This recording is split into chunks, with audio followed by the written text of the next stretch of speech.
Ya. Oke, monggo silakan Mas. Bismillahirrahmanirrahim. Assalamualaikum warahmatullahi wabarakatuh.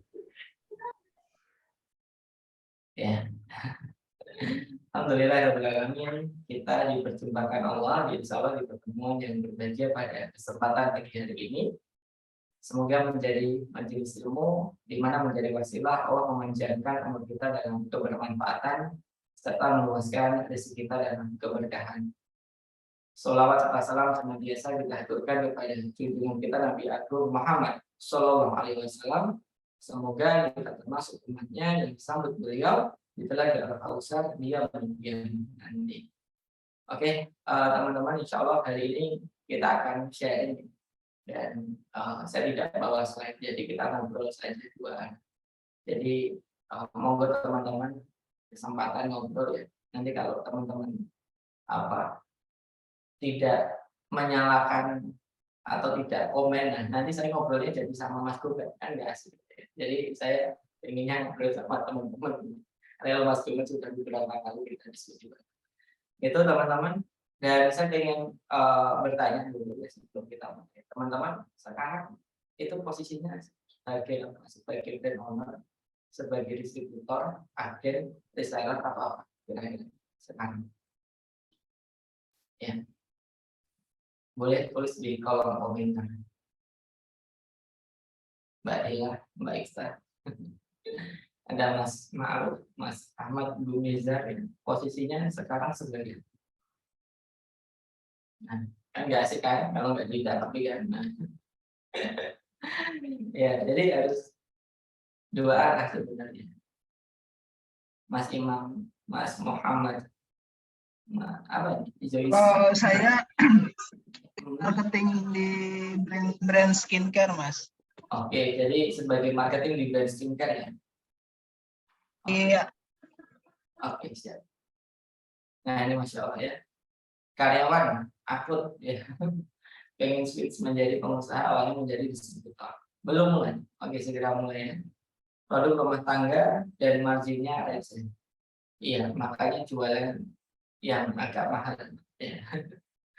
Untuk itu butuh faktor pengali reseller, tapi bingung cara rekrutnya seperti apa, developnya seperti apa, memantau aktivitas reseller apa dan seterusnya. Oke, saya cuma pengen sharing teman-teman. Jadi dulu saya di Aniza itu, ya, ketika saya mengelola reseller untuk brand kita sendiri, itu kita kurang lebih ada sekitar 80-an agen dan distributor. Kemudian ketika saya cek, ternyata hanya sekitar 10-an yang benar-benar menyumbang profit yang besar. Yang satu distributor itu nominal belanjanya per bulan itu bisa puluhan juta. Nah, pertanyaannya, kenapa mereka bisa nyumbang profit? Itu pertanyaan. Apakah kita bina? Enggak, dulu saya nggak bina. Saya ngomong aja grogi gitu. Nulis buku aja nggak jadi zaman dulu. Gitu. 2017-an saya tidak bisa ngobrol seperti itu, teman. Saya tidak membina. Gitu. Ya. Atau dapat support khusus, dapat support system khusus, dapat marketingnya, dapat apa-apa, ya itu ala kadarnya.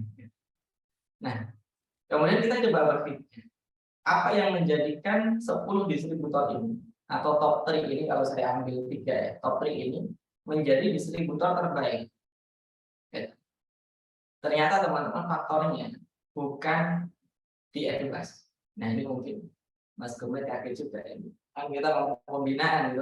Ini kalau nggak dibina ya, gimana? Ternyata tidak ada edukasi. Jadi ada distributor yang terbaik itu, ya, itu ternyata faktornya itu sering ngobrol sama istri. Gitu. Dari 3 distributor terbaik itu rata-rata mereka ngobrol panjang kalau ketemu sama istri. Jadi ada salah satu distributor yang ada di Jogja itu, ya dia sering setiap minggu sekali ngobrol. Ya dari pagi jam 7 sampai jam 12 siang ngobrol ngalor gitu. Dan itu pun tidak membicarakan sebetulnya tentang bisnis. Gitu. Bahkan yang dibicarakan kadang keluarga, kadang parenting, kemudian kadang hal-hal yang sifatnya di luar dari bisnis. Gitu. Itu yang pertama. Kemudian kita juga punya distributor yang ada di Bekasi, ya, di Tambun saat itu. Nah, kemudian pas kita silaturahim ke keluarga kita yang ada di Bogor, kemudian beliau nge-WA, gitu, Mbak, saya pengen ketemu. Dan kondisi saat itu anak baru rebel, baru nangis, dan macet luar biasa di daerah Kebun Raya Bogor itu kan macet banget. Nah, setelah itu kita coba datang ya, meskipun itu luar biasa macetnya, ya kita coba datang dan kita datang kurang lebih jam 11-an siang menjelang sholat zuhur itu.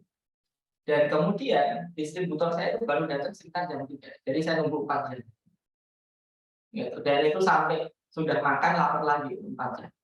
Nah, kemudian kita bisa bertemu, kita ngobrol, ya kita ngobrol banyak saat itu, dan alhamdulillah setelah ketemu itu ya sudah jam 5:30 itu kita berpamitan pulang. Nah, itu ngobrol. Kemudian ada juga salah satu distributor yang di mana karena dia setiap hari punya anak ya, dan dia juga menjadi pengusaha, kemudian dia saat itu belum punya tim, kemudian anaknya itu juga sekolah, kadang-kala ketika sekolah itu tidak ada yang memperhatikan, tidak dimandiin, belum dikasih makan dan seterusnya. Kenapa ya? Karena dia single factor, gitu, sehingga sering keteteran ketika di pagi hari. Hingga akhirnya beberapa hari anaknya mau sekolah, nggak mau sekolah dia. Gitu. Hingga akhirnya kita datang, kemudian kita hibur anaknya dan kita berikan motivasi untuk dia melihat dan seterusnya. Ternyata teman-teman, distributor yang perform itu bukannya distributor yang kita kasih pembinaan, ya, tapi distributor yang sering ngobrol dari hati ke hati dengan dia. Ya. Nah, kemarin saya di sama teman, kemudian Mas, kata teman saya, sistem reseller itu tidak efektif lagi. Nah, saya pertanyaannya di mana tidak efektifnya? Di rekrutmennya, di pembinaannya, atau di mananya? Dan rata-rata setelah kita cek, rata-rata sistem reseller itu tidak efektif. Kenapa? Karena ownernya tidak melibatkan hati. Ketika menghadapi resellernya, tidak melibatkan hati sama sekali. Saya punya salah satu klien, itu saya tanya, berapa? 10.000. Tapi apa? Ketika kita mentoring itu yang hadir cuma sekitar 16, 20. Jadi 10.000. Gitu. Ternyata ketika kita cek, ownernya tidak pernah datang, tidak pernah mendampingi. Jadi tidak melibatkan hati di situ. Kemudian saya juga pernah mentoring brand besar, dan itu followersnya udah jutaan. Ya, tanya berapa di sini? 10.000 juga. Ternyata yang hadir cuma 10, 16. Kenapa? Kan ownernya tidak pernah hadir di situ. Tapi saya pernah mementoring satu brand kecil yang dimana kurang lebih ya cuma 60-an, 60-an, 70-an, maksimal 100. Gitu. Tapi setiap malam brand owner-nya itu mendampingi. Jadi saya dan brand owner-nya ini duet nih. Ya, satu brand owner menyampaikan motivasi di depan, ya. Kemudian setelah itu saya baru masuk ke materi. Dan di situ saya cuma bahas mindset. Kenapa? Karena saat itu perusahaan saya baru down-downnya pas pandemi, dan saya tidak banyak mau ngomong teori materi. Kenapa? Karena ya memang kondisinya seperti itu. Nah, kita cuma bahas mindset tentang spiritual. Nah, dari brand yang kecil ini, kemudian dengan ketulusan dari brand owner yang bersama ini, jadi omsetnya itu cuma puluhan juta, itu bisa scale teman, hingga ratusan juta, hanya dalam waktu 2 bulan. Gitu. Jadi kunci untuk meningkatkan penjualan apa? Ya teman-teman coba bangun kedekatan dengan distributor kita, ajak mereka ngobrol, pahami keluarganya, pahami anaknya. Ketika dia ada kesulitan dibantu datang di rumahnya. Dan ternyata itu yang membuat mereka perform. Top 3 kita adalah orang-orang yang dekat secara emosional dengan kita. Kenapa? Karena ketika kita mengajarkan teori, pertanyaannya adalah apakah teori itu dieksekusi? Apakah dieksekusi oleh seluruh distributor kita, reseller kita, ya agen kita, apakah teori itu dieksekusi? Pertanyaannya apakah itu dieksekusi? Jawabannya ketika kita review tidak dieksekusi. Kenapa? Ya, dari 100 orang yang review, yang eksekusi cuma 5, yang eksekusi cuma 10. Itu maksimal. Jadi teori-teori itu ketika kita review ternyata tidak dieksekusi. Jadi kunci yang pertama adalah membangun kedekatan. Kenapa? Ketika diajarkan teori baru, apa yang dilakukan oleh distributor kita, agen kita, reseller kita? Yang dilakukan adalah hal yang lama. Mas, saya itu biasa jualan, itu door to door. Ketika sekolah saya bawa barangnya. Ternyata itu yang dilakukan setiap hari. Kita ajarin digital marketing nggak ngefek. Ada saya punya reseller, dia seorang PNS. Dan dia datang bawa dagang ini ketika dia sekolah. Kita ajarin digital marketing tidak ada eksekusi sama sekali. Mau dia nggak punya tim, mau eksekusi apa? Sedangkan kegiatan dia sudah padat. Gitu. Nah jadi kita ngajarin teori, ternyata teorinya banyak, tidak ada eksekusi. Yang mereka mengeksekusi dengan cara mereka masing-masing. Ada yang eksekusinya secara online, ada yang eksekusi offline tadi door to door, ada yang dia buka warung. Dan ternyata tidak ada eksekusi dari riset kami. Jadi teman-teman, kunci dari meningkatkan penjualan distributor adalah ada di sana dengan membangun kedekatan emosional. Jadi utamanya caranya gimana? Ya caranya ketika pagi coba sapa, assalamualaikum, doa, tapi jangan bicara. Kemudian mungkin setiap 2 minggu atau 1 minggu sekali ajak ngobrol, tapi jangan ngobrol kita ngobrol bisnis lah, jangan ngobrol bisnis, ngobrol tentang keluarga gimana, keluarga sehat. Gitu. Apa yang bisa saya bantu? Jadi ngobrol seperti itu. Jadi nanti sebulan sekali coba teman-teman aja ketemu. Jadi ternyata itu kuncinya. Nah, ternyata ketika kita riset lagi, teknis itu hanya mempan untuk orang-orang yang sudah punya tim. Jadi distributor emosional yang membangun dulu, mereka pakai cara dia sendiri dulu, punya uang buat jadi tim, baru itu mempan di situ. Nah, masalahnya sekarang berapa banyak distributor kita yang punya tim? Yang dari 100 cuma 2 orang yang punya, atau 5 orang yang punya. Nah, selanjutnya gimana? Ya, mereka itu full banget pekerjaan. Kemudian kita ajarkan teknis dan teknis. Rata-rata tidak.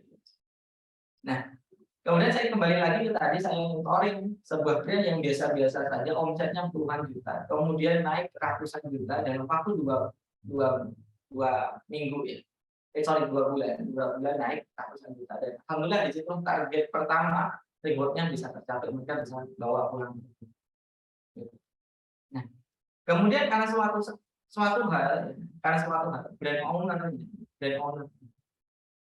kemudian dia ada bisnis yang lain, kemudian akhirnya dia berpamit, nanti saya mohon maaf karena ada bisnis yang lain dari urgent ini mengkhawatirkan minus banyak, akhirnya saya tidak bisa mendampingi teman-teman setiap kali mentoring lagi, mohon maaf. Nah, akhirnya mentoringnya dikasih ke saya penuh. Oke, Mas Latif yang dulu mentoring. Kemudian apa yang terjadi saat itu? Yang terjadi adalah omsetnya langsung turun. Kemudian saya tidak merasakan ruhnya lagi, saya tidak merasakan girohnya lagi. Ya, para distributor tidak surviving dulu lagi, ya ownernya juga tidak surviving dulu, saya tidak merasakan giroh itu lagi. Maka saya mengundurkan diri dari situ. Kenapa? Karena saya tidak merasakan semangat yang sama ketika saya diundang pertama kali di sini. Akhirnya apa yang terjadi sekarang ada yang sudah tidak percaya. Dari ratusan juta ke 1 juta. Itu kenapa? Karena tidak ada ruh dari brand owner. Gitu.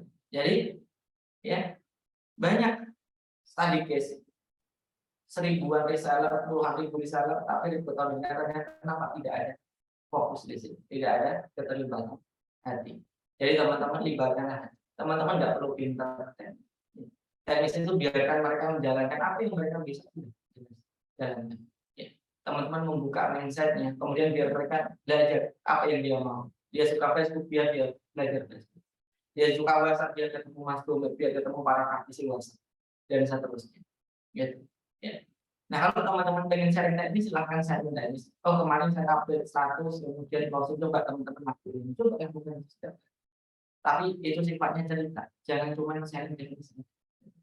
Jadi, yang pertama adalah libatkan. Kemudian yang kedua, teman-teman, banyak reseller yang ngomong gini, Mas, saya nggak punya database. Saya daftar, saya baru jualan bisnis dan seterusnya. Kayak ini, Mas Iman. Mas Iman gitu. Ya. Jadi awalnya menjadi distributor rumah tangga, marginnya kecil, jangan bilang kecil. Kita harus mindsetnya harus sudah gede, tapi kooperatif. Nah, jadi ya kita tidak mengeluh, yes, kita mengeluh, tapi teman-teman saya sampaikan ini ke reseller, gitu. Nah, teman-teman ketika ada customer di depan kita, ada Mas Bumi di depan saya, ada Mas Khalid di depan saya, Mas Ahmad di depan saya, maka keyakinan saya harus 100% closing. Tidak ada boleh keraguan sedikit pun dalam hati kita, ya, yang ngomong tidak bakal closing, tidak boleh. Itu akan beda powernya. Benar nggak? Nah, dalam komunikasi ada body language, ada intonasi itu yang paling mempengaruhi orang, ya, orang membaca kita itu benar-benar menguasai atau tidak. Jadi kalau teman-teman yakin, maka orang lain akan dapat vibrasinya. Maksudnya teman-teman yakin atau tidak jual lagi. Mas, kalau saya di sana takut saya ditolak. Mas, kalau saya follow up takut dikira sampah, nyepam, dan seterusnya. Maksudnya teman-teman tidak yakin gitu loh. Tidak yakin kalau bahkan bisa closing. Teman-teman tidak yakin 100%. Maka kuncinya adalah teman-teman coba yakin dulu 100% jualannya bakal diterima. Kenapa? Coba teman-teman gini. Dulu saya pernah di challenge, ya. Saya dibuang beberapa kilo, belasan kilo, kalau tidak salah sekitar 14 km. Suruh datang jam 7 sampai di tempat. Nah, tidak bawa apapun, handphone tidak bawa, harta pun tidak bawa, uang pun tidak bawa sedikit pun. Kemudian saya coba berpikir ketika dibuang, gimana caranya saya bisa kembali sesuai tempat yang ditentukan dan tepat waktu, gimana caranya. Kemudian saya berpikir di situ, ketika saya dibuang itu ada orang jualan dimsum. Kemudian saya ngomong, Mas, boleh nggak saya bantu jual? Tolong dibungkusin dong.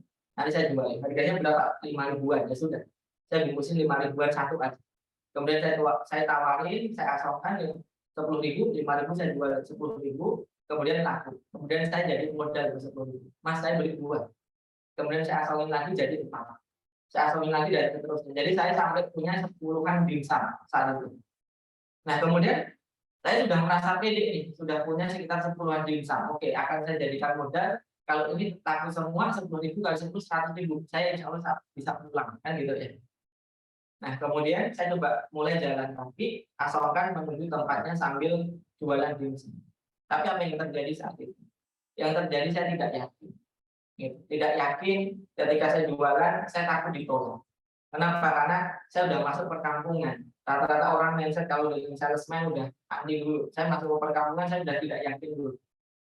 Dan tidak yakin itu akhirnya gestur wajah saya itu sudah tidak meyakinkan. Cara ngomong saya tidak benar-benar powerful. Sehingga akhirnya orang benar-benar menolak. Gitu. Tapi ketika saya coba, bismillah, saya yakin saya bisa jualan 100% orang tersebut. Maka saya pede. Gitu. Wah, nanti beneran Bu, nggak jadi gitu. Ini rugi loh Bu kalau ini di sana cuma 10 ribuan aja gitu. Jadi ini free delivery, nanti kita antar ke tempat ibu dan seterusnya. Jadi kita meyakinkan gitu. Kalau kita yakin, kita selalu ada 1000 alasan untuk closing. Gitu loh. Misalkan nih, saya ngobrol ke CS.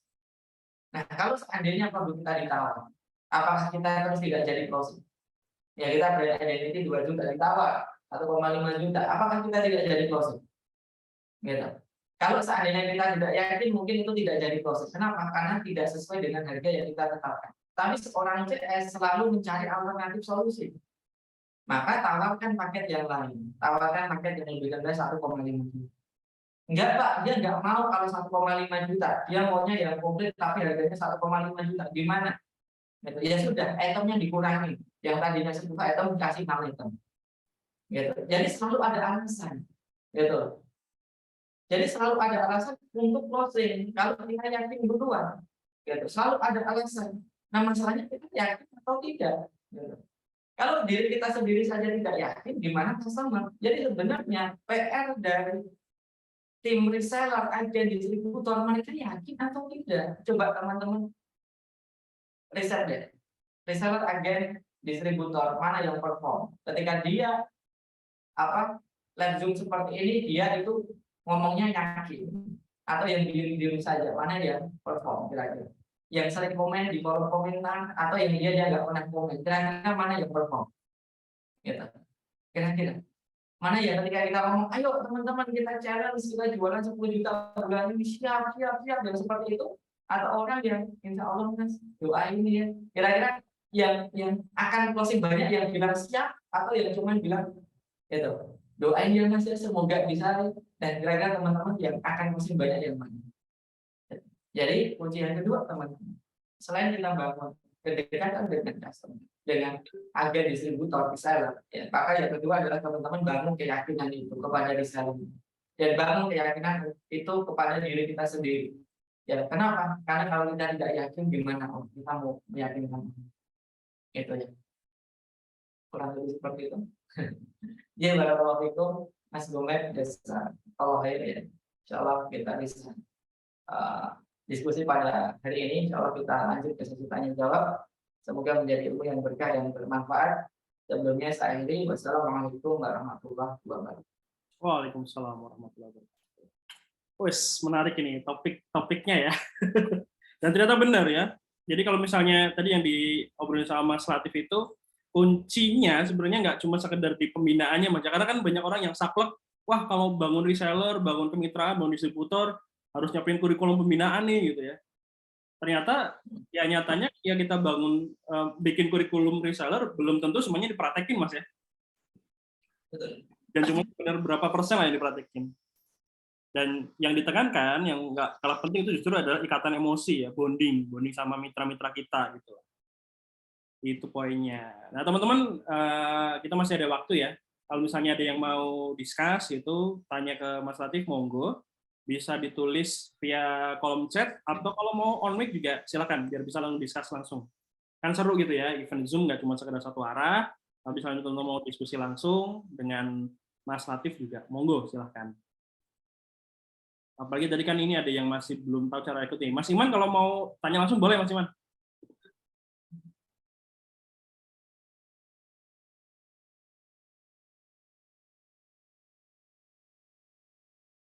Oke, ada yang mau tanya? Boleh resen juga boleh. Resen dulu, nanti saya izinkan ya buat on mic.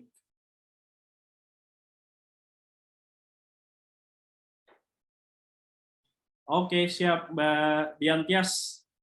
Monggo kalau mau langsung tanya Mbak, bisa on mic, ini udah on mic juga. Monggo Mbak Dian. Oke, bismillahirrahmanirrahim. Assalamualaikum warahmatullahi wabarakatuh. Waalaikumsalam. Saya panggil Pak Atang Mas ya ini ya, Mas Latif, Pak Latif. Iya, iya.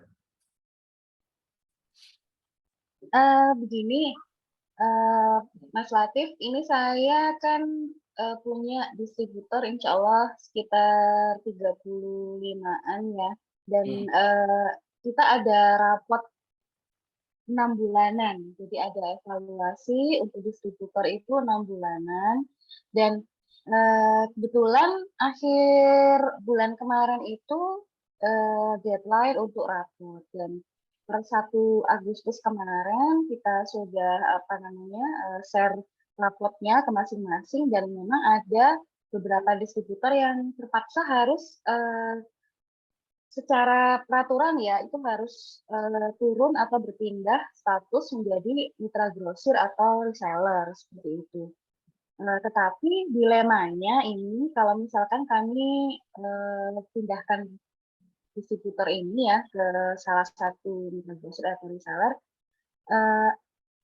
penyebaran produk kami yang ingin kami masukkan dalam marketing kit ya, bahwa kita kan menunjukkan ke konsumen semua bahwa produk kita sudah tersebar di beberapa kota di Indonesia gitu. Jadi kalau distributor ini kan mewakili per kota atau per kabupaten. Jadi kalau misalnya berkurang jumlahnya, otomatis kan berkurang juga gitu berkurang juga jumlah penyebaran yang terlihat oleh konsumen seperti itu. Apakah ada solusi, ataukah saya harus memberikan waktu lagi kepada mereka untuk untuk upgrade nilainya lagi gitu, Pak Latif. Tapi sebetulnya ya sebelumnya itu sudah kami berikan waktu sangat panjang ya. Jadi ada alhamdulillah kan distributor kita ini sudah 6 tahun ya, 5 sampai 6 tahun itu ikut kita gitu sebagai distributor. Nah, setiap untuk yang lainnya itu alhamdulillah sudah puluhan juta. Jadi kami bagi distributor ini ada tiga grade gitu, 3 level ya. Level pertama itu yang terbaik, itu nilai 90 sampai 100, kemudian ada harapan ini maksudnya mereka punya potensi gitu untuk lebih besar, tapi mungkin ada kendala-kendala atau mungkin kurangnya pembinaan dari kita gitu. Insya Allah kan kita akan perbagus lagi pembinaannya begitu. Kemudian untuk yang ketiga adalah yang terevaluasi, jadi wilayah-wilayah yang terevaluasi. Nah, ini sekitar 30%. Nah, 30% ini tapi menurut saya lumayan juga ya, ada sekitar 5-6 wilayah gitu yang terpaksa harus kami turunkan sebagai reseller atau mitra grosir gitu. Barangkali Mas Latif ada solusi lain untuk bisa kami terapkan sesuai dengan pengalaman. Begitu mungkin dari saya. Assalamualaikum warahmatullahi wabarakatuh. Oke, ya. Mas Komen juga pengen jawab nih sebenarnya. Jadi pertanyaannya adalah distributor turun level gitu ya, dan akhirnya Iya, sebenarnya menurun gitu. iya. Oke, siap. Kalau saya ya, ini saya ya, mungkin Mas Gomet punya pandangan yang lain atau bisa saling menambahkan. Kalau saya, setiap brand itu pasti punya paretonya masing-masing. Misalnya, ya, saya sama Mas Gomet pernah edukasi di sebuah brand yang dimana itu ketika itu pakai distributor, ternyata banyak macet di situ. Ya, jadi kan harus belanjanya gede banget, ya kan?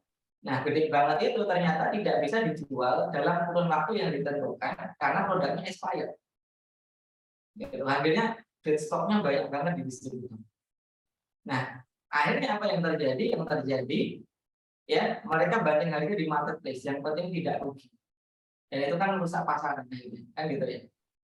Nah, hingga akhirnya ketika dialihkan menjadi sistem reseller, itu malah efektif. Kenapa? Karena ambilnya dikit-dikit, kemudian jualannya bisa lancar. Nah, jadi paretonya ternyata di reseller. Ada juga saya punya brand, Anissa Kimar, itu paretonya bukan di distributor. Paretonya itu di gratisan malah di marketers. Yaitu marketers daftar, ya kita cari 50 marketers, kita kasih grup, ya grup inkubator gitu. Cuma kita sering ceritain, tidak kita bina, tapi kita cuma cerita-cerita di situ. Nah, kemudian masuk di situ, ya. Nah, dari 1 bulan nanti kita evaluasi mana yang bisa jualan jadi reseller kita, mana yang tidak ya harus ikut grup lagi gitu. Gitu. Jadi dari ternyata saya rekrut marketers itu karena produknya bagus ya, alhamdulillah di produknya bagus. Itu mereka itu pelanggan-pelanggan itu mau gabung jadi marketers, teman-teman kita mau jadi gabung marketers, jadi ternyata lebih cepat gitu. Kita organik itu sebulan bisa dapat 50 sampai 200 marketers per bulan. Nah, karena gratis. Tapi mindset kita adalah coba dulu baru bayar gitu. Artinya kamu tahu kualitas kita dulu, kalau bagus insya Allah kamu memasaknya dulu. Gitu. Jadi akhirnya kita cari marketers, kemudian ketika kita sudah ketemu polanya, kita cari 50 karena terbatas, ya mereka pasti akan rebutan untuk bisa jadi marketers. Gitu. Dan itu gratis. Nah, gimana caranya kita menseleksi? Cara menseleksinya mereka harus isi Google Form. Jadi alasan mereka pengen jadi marketers, kalau alasannya cuma pengen cari uang, kita tidak kasih sih. Tapi kalau alasannya ini membantu rumah tangga karena istri seperti, karena suami seperti ini, anak seperti ini, itu biasanya kita hasilnya jadi strong way-nya kita dari di situ, masuklah ke marketers. Dan ternyata efektif, dengan organisasi bisa 50 sampai 200 orang yang bergabung setiap hari. Dan kemudian ketika kita punya brand ambassador, kita rekrut marketers di postingannya brand ambassador, ternyata sebulan bisa rekrut 500 marketers setiap hari. Gitu. Nah, ternyata dari market itu ada yang naik menjadi reseller, menjadi agen, menjadi distributor. Dan ternyata teman-teman, untuk marketers itu yang naik jadi agen dan reseller dan distributor itu tidak terlalu kita perhatikan, teman-teman. Agen naik jadi reseller, agen, distributor itu ya sudah, kita cuma ngasih ngobrol-ngobrol aja, tidak terlalu ada pembinaan yang intensif. Ya. Kenapa? Karena fokus kita ke marketers saja. Jadi setiap bulan ada sekitar 500-an dan disitulah omset kita baru naik. Gitu, ya. Yang agen reseller distributor itu ya ala kadarnya saja pembinaan. Gitu. Jadi fokusnya di mana? Ada juga karena saya punya teman, beliau punya apa produksi sendiri, punya manufaktur sendiri, sehingga bisa ngasih distributor diskon yang gede, bisa sampai 45%. Ya karena diskonnya longgar, ternyata yang paling efektif itu distributor. Kenapa? Distributor itu bisa perform karena marginnya lumayan longgar, gitu ya. Gitu. Jadi setiap brand itu mempunyai paretonya masing-masing, Mbak Tias. Gitu. Nah pertanyaannya, paretonya Mbak Tias itu di mana? Paretonya di distributor kah, di agen kah, atau di reseller kah? Gitu. Kalau saya misalkan paretonya di distributor, ya memang harus ditindak tegas di situ, ya, gitu. Dan harus ada rekrutmen setiap hari, benar nggak, Mas Dum? Jadi ada tools dan ada rekrutmen setiap hari kalau paretonya di distributor. Tapi kalau paretonya di reseller, ya kalau saya distributor tidak terlalu saya perhatikan, ya saya lebih kasih pelonggaran, misalkan tidak ada batasan dia harus repeat order 3 bulan berturut-turut, kalau tidak di skor, kemudian diturunkan levelnya, itu tidak saya pikirkan itu. Kalau menurut saya tidak terlalu memikirkan itu. Yang saya pikirkan adalah paling di mana saya rekrutmen setiap hari di situ. Gitu. Ya jadi kalau saya kurang lebih seperti itu, Mbak Dias. Tergantung paritonya di mana. Kalau paritonya di situ ya silakan difokuskan. Kalau tidak ya buatlah rata yang longgar. Kalau saya seperti itu. Iya, terima kasih Mas Latif. Begini, mungkin tadi saya belum menyampaikan. Jadi distributor ini memang dari awal akadnya itu kami di kewajiban yang mereka harus lakukan adalah mencari reseller sebanyak-banyaknya di wilayah masing-masing, begitu ya. Dan selama 5 atau 6 tahun ini untuk yang distributor yang memenuhi syarat itu dia sudah punya 10 sampai 30 lebih ya reseller di per wilayah itu gitu. Nah, untuk yang masuk evaluasi ini distributornya sebetulnya secara penjualan dia tidak sudah lumayan gitu ya. Maksudnya sudah memenuhi syarat, tapi justru penyebaran resellernya ini bahkan ada yang belum memiliki reseller sama sekali karena alasan kecamatan di wilayah tersebut itu jaraknya masing-masing sangat jauh gitu. Jadi akhirnya beliau lebih banyak menjual produk di tokonya sendiri ke end user gitu. Nah ini yang akhirnya saya membuat satu status baru yang namanya mitra grosir. Jadi ada reseller, ada mitra grosir, ada distributor gitu. Nah tapi distributor ini dia tidak bersedia untuk menjadi mitra grosir secara ini karena mereka pengen tetap jadi distributor. Nah, kalau tadi Mas Latif bilang paretonya kan di reseller ya. Kalau saya sendiri sih juga merasa ya memang ujung tanduk penjualan memang ada di reseller. Jadi pembinaan grup khusus pembinaan itu kita ada khusus reseller senasional. Jadi yang kami titik beratkan selama ini memang reseller. Nah, yang distributor yang belum memiliki reseller ini yang kami bingungkan begitu. Apakah mereka tetap kami beri kesempatan lagi atau harus kita mutasi gitu ya, maksudnya harus kita amputasi karena ini tadi tujuannya kita kan semakin perbanyak reseller gitu Mas Latif. Oke. Jadi kalau kalian meminta reseller, saran saya setiap hari Mbak Dias rekrut reseller saja. Gitu. Tapi ditargetin loh, sebulan minimal 50 reseller. Gitu. Jadi dicari dulu saya gimana sih cara cari reseller, itu ditulis step by step-nya dan dilakukan seterusnya. Jadi flowchart-nya ditulis, kemudian dilakukan secara kontinue. Pembinaannya seperti itu maksudnya ya dari distributornya. Iya kan itu kan gini, kalau seandainya Mbak Tias tadi bilang distributor, akhirnya distributor itu tidak bisa melakukan penyebaran reseller, mereka gagal dalam tidak maksimal dalam mencari reseller, gitu kan ya? Iya. Nah, fokus kita jangan ke distributornya terus kita ajakin cari reseller, fokus kita masang resellernya kalau saya. Iya, maksudnya untuk kota itu kan sayang banget kalau misalkan distributornya masih seperti itu ya. Akhirnya penyebaran resellernya jadi Nah, otomatis kita karena untuk reseller itu harus daftar ke distributor di wilayah itu soalnya Mas Latif. Ya, Jadi makanya sistemnya. Ya iya. itu dia. Kalau seandainya dia harus datang ke distributor, berarti Paretonya di distributor seharusnya. Jadi Mbak Tia setiap hari wajib rekrut distributor, gitu loh. Nah masalahnya Mbak Tia, sekarang setiap bulan itu sudah rekrut distributor atau belum? Kontinu nggak Kalau masuk distributor? Kalau rekrutmen distributor itu kita apa ya? Ya sering ya 3 bulan sekali mungkin. Cuma Nah, ya. karena apa harus mengevaluasi syarat distributornya ya. Ya, Ada jadi, lebih banyak yang ya kalau jadi kita anggap sumber pemasukan uangnya dari distributor, rekrutmen itu harus setiap bulan harus ada masuk, setiap hari dilakukan. Gitu loh. Misal saya target sebulan itu 10 distributor masuk, ya itu ya jadi fokus karena uangnya ada di situ. Entah dia mau cari reseller atau tidak ya terserah. Gitu.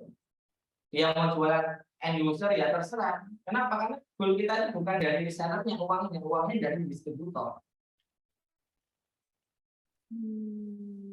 Gitu enggak. Tapi masalahnya enggak dia sanggup atau tidak gitu. Iya. Distributor per bulan itu sanggup atau tidak? Iya. Soalnya begini, kemarin itu ada fenomena bahwa misalkan di kota yang terdekat dengan kita saja itu ada banyak end user ya, konsumen yang beli ke Tokopedia kita, ingin menginfokan bahwa di kotanya dia tidak pernah melihat atau mendengar produk kita sama sekali. Padahal di situ ada distributor sudah 6 tahunan gitu. Makanya kenapa saya apa ya? Iya. Itu yang apa? Ini udah 6 tahun nggak ada perubahan gitu loh. Iya, betul. Udah lah. Harus tegas ya Mas ya. Jadi harus langsung aplikasi aja ya. Udah 6 tahun nggak ada perubahan yang saya bicarakan tadi gitu loh. Kita materi mentoring teknis apa yang dilakukan ternyata kenyataannya tidak dilakukan sama mereka karena mereka punya kegiatan lain gitu. Jadi ya kita tidak bisa merubah diri kita sendiri aja susah gitu. Apalagi kita mau merubah orang lain. Ya kita bisa merubah, tapi kita tidak bisa merubah karena yang merubah kan Allah gitu. Jadi kalau saya jangan terlalu fokus ke hal-hal yang sifatnya apa di bawah mungkin gitu. perlu dikirim. Iya. Nggak akan berkembang gitu. Itu ya selamanya kan jadi seperti itu. Akhirnya kita nggak kayaknya karena kita terlalu fokus ke hal-hal yang kayak seperti itu. Iya. Jadi nggak bisa nggak distributor 10 per bulan. Kalau PD sekarang ditempatkan di distributor. Kalau 10 dikalikan biaya masuknya katakanlah 10 juta, udah 100 juta omset. Gitu loh. Nah, itu PD atau tidak? Nah, ya karena memang fenomenanya untuk distributor yang omsetnya 35 juta ke atas per bulan itu resellernya memang luar biasa banyak masukannya gitu. Iya, makanya cari yang bisa rekrut. Iya, betul. Dari bibitnya itu memang dicari, tapi kan pasti tidak semuanya masuk di distributor biar bisa rekrut. Pasti ada seleksi dari 10 yang bisa rekrut 2 kan gitu. Dari 10 yang pada sasaran itu 3 gitu, misalkan seperti itu. Jadi cari aja terus. Kenapa kita nggak bakal tahu kemana distributor yang bakal perform dan tidak gitu. Jadi fokusnya adalah setiap hari. Iya. Nah, masalahnya PD atau tidak? Gitu loh. Kalau seandainya kita berat distributor, jangan tempatkan Paretonya di distributor. Saya bisanya reseller Mas, tapi saya pede sebulan bisa 50 reseller. Oke ya sudah tempatnya di reseller. Iya. Gitu. Jadi kalau rekrut distributor itu biasanya beda treatmentnya ya Mas Bunga ya.